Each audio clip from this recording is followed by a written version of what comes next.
Hey nerds, Farmer Jesse here. Welcome to Growers Daily, your daily dose of ecological farming insight. It is Thursday, October the 2nd, 2025, and today we are balancing the good and the bad in the garden, decompacting clay without making it worse, and we hear about what it's like to go from good soil to, well, not great soil. So let's do it.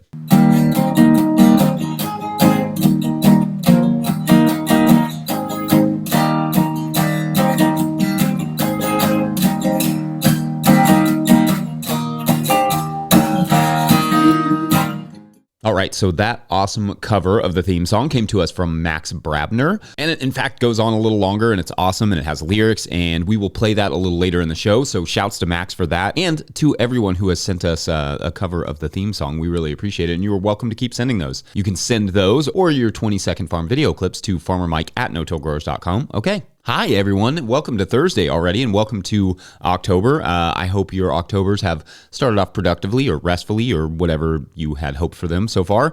2 days in, probably didn't have a lot of hopes, but I don't want to rule it out. I have been slowly getting the garlic in myself. That's, in fact, what I worked on yesterday after the live, which shouts to everyone who joined that. Good times as always. I'll continue to do one of those a month. I think that's pretty fun. I have 2 more garden beds to get the garlic into today, and that job should be donezo. Although I still have to find a place for the elephant garlic, but otherwise the garlic will be done. Then it's on to digging the sweet potatoes, which I frankly can't wait for. I want to get those out. I want to get them curing. I want to eat them, like all of them. And then I want to get that cover crop in because it's just about that time.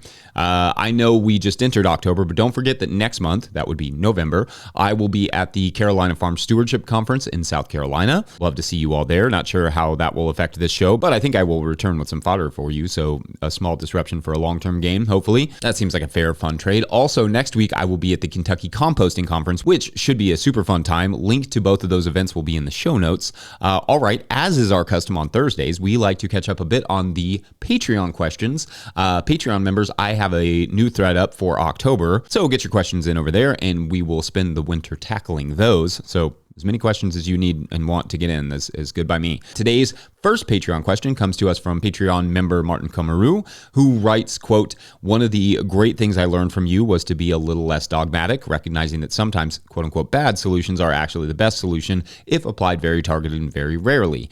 A good example being that tilling your site a singular time, if the soil is compacted, and after that making sure it never gets compacted again, can lead to better long-term outcomes than refusing to till at all.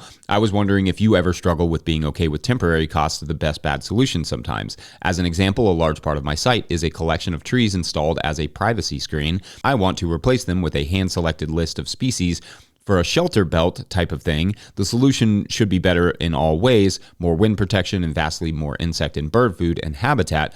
However, to do this requires tearing up all the trees, roots, and all. So if I want my site to be 10 out of 10 for biodiversity, I basically have to bulldoze it first, do what I need to do, and then let it recover. The rest of my site is production, so bridging the gap, so to speak, is not possible. And I guess I just feel a bit guilty about destroying all that habitat, even if it's for a good cause.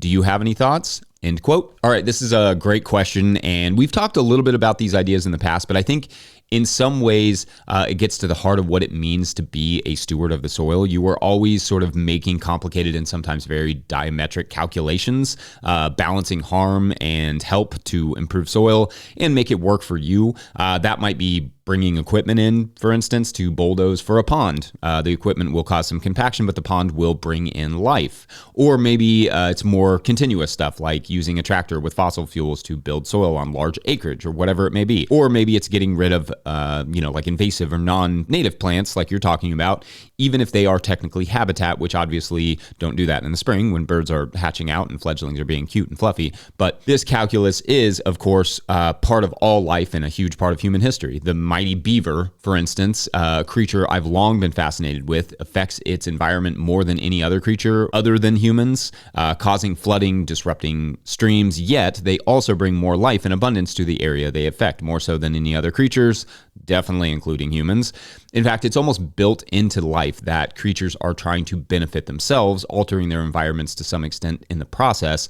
But the difference between most other life and ourselves is that we are, at least in this era of humanity, the only ones who provide very little for the life around us. We, as a culture, are masterful at extraction, not at reciprocation.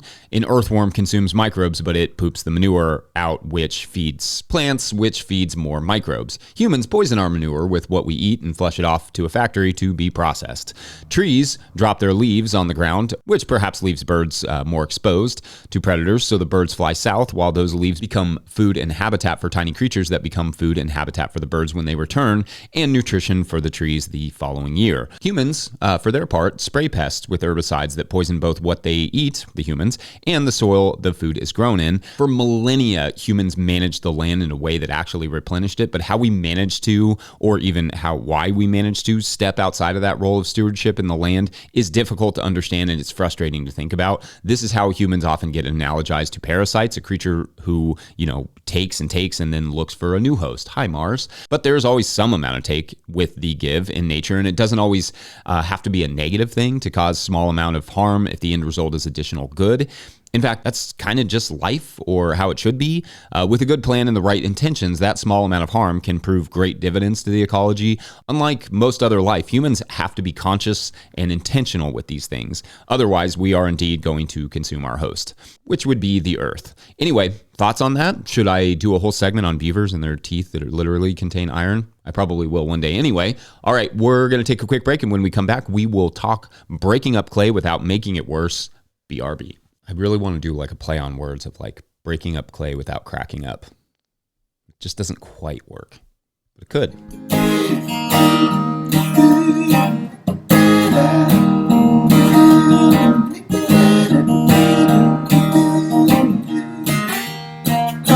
Just a good thing on the heart, Kentucky where the bluegrass grow. Hey, mama, just see what you got going. Just like it's such a good thing going. Brian here, Snowflake Farm. Here's a lesson learned. This plastic netting for trellis, it's only good for one use. It's going to have to go in the landfill after that. You can't even compost the crop residue. It's just entangled in it. So we won't be using that again. Today's episode is brought to you by Farmhand. Renewal season is here, and the work you put in now is what brings members back next year. Ari Memar, founder of Farmhand and a guest you've heard on this podcast, has worked with regenerative farmers to create a playbook that turns renewal season into a growth season. One farmer, Melanie at Shake Fork Community Farm, brought in $40,000 in renewals in just 2 weeks using this strategy. Now, Ari and Melanie are sharing the exact approach in a free live workshop and downloadable playbook. Watch on demand and get the playbook at farmhand.partners/no-till. That's farmhand.partners/no-till. All right, back to the show. If you, the listener or viewer, are enjoying this podcast, getting even a small amount of value from it, consider supporting our work over at patreon.com/no-till-growers. Do you get $2 worth of value per month for this show? $5? You can show that support over at Patreon. And as a bonus, although I try to get to questions from everywhere the questions come in, I will always get to your Patreon questions. So that's a fun little treat there, like a personal consultant live on air. Anyway, today's second Patreon question comes to us from Patreon member Andy Novak at Mother Farm, who writes, quote, "Hey, Jesse, we're looking to break new ground soon, and I have a question on subsoiling. I read in your book that your ideal bed establishment protocol would involve subsoiling, but I also read in your book that subsoiling can also create compaction if done when too wet. For context, we have heavy clay soil and are in a wet and cool stretch right now, including standing water in a lot of areas. Our ideal plan was to subsoil, apply compost and amendments, till that in, and then cover crop the plot. Would you forego the subsoiling in this wet stretch? We are dealing with drainage issues in our other garden plots, and I thought subsoiling would be a great tool to mitigate that in our future plots, but don't want to do more damage by pushing it in a wet year. Thanks," end quote. All right, thanks to you, Andy. And a somewhat poignant question here to follow the last one. Sometimes to get soil humming and to the point that you don't have to till it regularly or till it really at all, it may take a little work on that soil in the beginning. That said, as I told Andy when this question first came in, because Andy put the little alarm bell, I would probably forego the subsoiling in this case if you absolutely have to break into it while it's wet. And then just assume that you will have to broad fork for a couple years after that.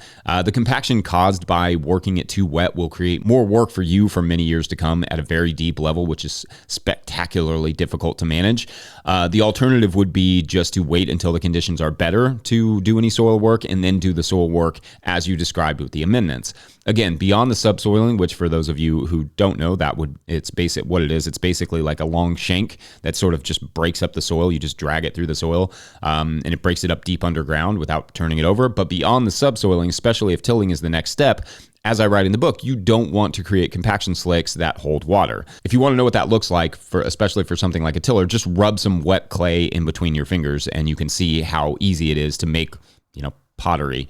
Then just imagine that with a tilling machine or a subsoiler drug through at the wrong time, it creates this really deep slick that basically turns to pottery and is really hard for water and roots and those sorts of things to penetrate. That all leads to like anaerobic pockets, water that just kind of sits there, and that can lead to, nothing good. So pathogens and low oxygen environments and ultimately plant death. I would also definitely address any drainage issues before starting the garden if possible. That is really hard to fix while the garden is up and running. I had a mentor say that it's hard to work on a moving train. Once the soil is moving, once the soil is planted and you're growing stuff, it's really hard to do these like baseline foundational things. The subsoiling could help on the drainage front, but it could also make the problem worse. Again, especially if it's done at the wrong time, or even if it's done well, it's possible it'll have no real effect on the drainage because maybe it's a low spot or just, generally a wet spot at certain times of the year. I have a few areas like that where it doesn't matter how much good soil work we do. There is a seep there in the spring and it will just be wet. It's just going to be wet. If you need that area early or when it's very wet, you may need to investigate the drainage a little more and where the water is coming from, or just, not use that spot in the early spring. We will actually touch a bit on the importance of really getting the garden set up in the next segment and taking your time because difficult soils can remain difficult for a very long time. So if you can be patient in getting the garden set up, it will really show in your production and sanity over the long haul. Anyway, let me know your all's thoughts or questions. Otherwise, we're going to take a quick break, and when we come back, a mini case study on soil health. Be right back.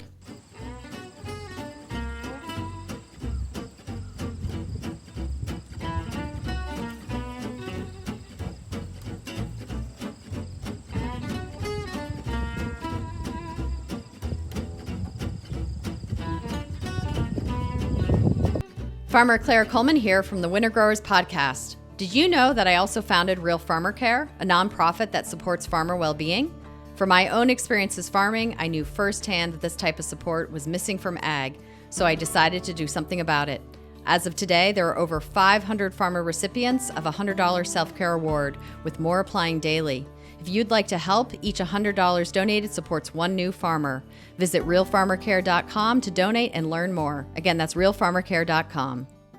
All right, our third and final Patreon question of the day is not really a question so much, but it does bring up an interesting topic, and it comes to us from Thomas Van Wart, who writes, quote, "Hey, Jesse, less of a question, more of a testimony. We recently moved to central Oklahoma, zone 3 through 9, depending on the day, they say, and couldn't express more about the importance of soil health. We had a large 2,000 square foot raised bed garden in central New Jersey for 4 years over the pandemic. In that area, we were able to find significant quantities of very good quality soil. We had options from mushroom compost to standard compost. Even the topsoil blends were of much better quality than they are here in Oklahoma. Without any pest pressure nor disease pressure, I was able to grow carrots and plant everything with just my hand. No need for a shovel. Fast forward to this year in Oklahoma with the dense clay sand soil, wild temperature swings, intense heat, and fast cold, we struggled a lot more. The compost options are fewer, and the topsoil quality I received that was supposed to be quote-unquote garden ready was terrible. This year I had 3 pests at all times attacking the tomatoes and disease everywhere. The difference in soil, health, and quality between our 2 gardens is significant. Can't express enough how grateful I am to know and experience the value of great soil.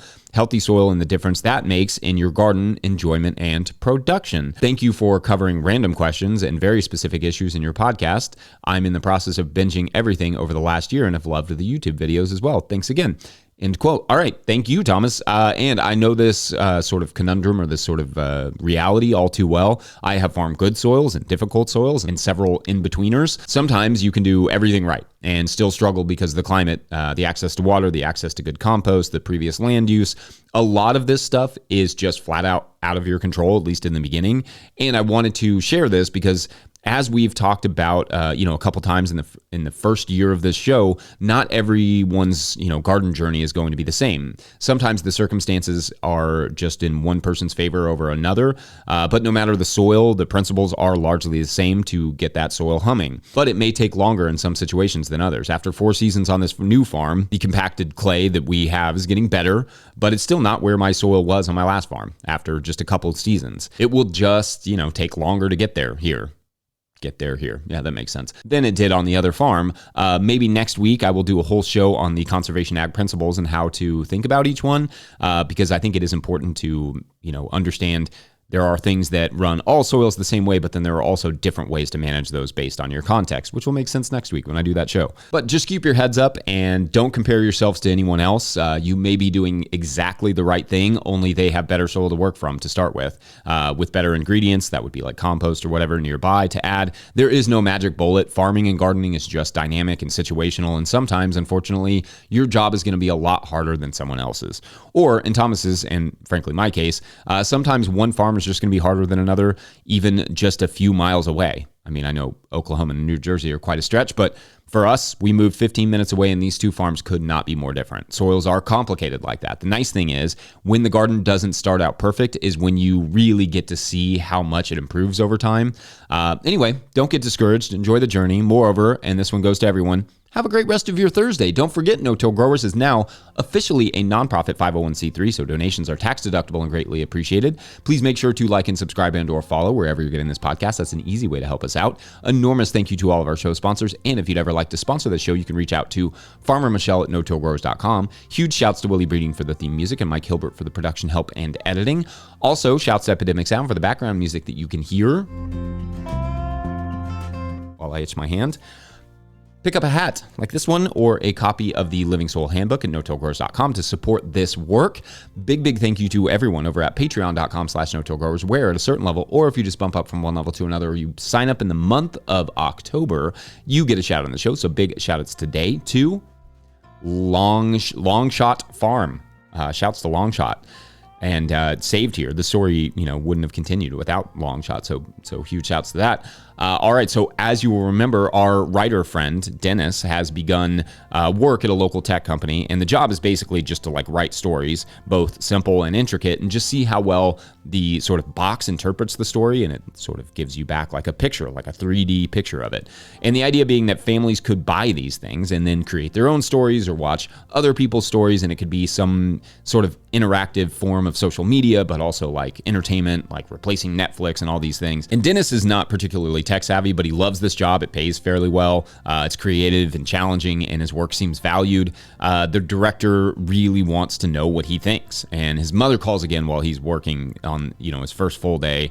But he ignores it and he just plans to go visit her after, the workday is done, because he really likes this job and he wants to keep it. And she has this plumbing issue. Shouldn't take him very long to fix it. But anyway, in the meantime, he just, plugs away. He tries some sad stories like this mother and daughter in a wartime, trying to have a garden so they can feed themselves. And then there's another one. There's these weird stories about farmers inheriting a land. And that one was odd anyway.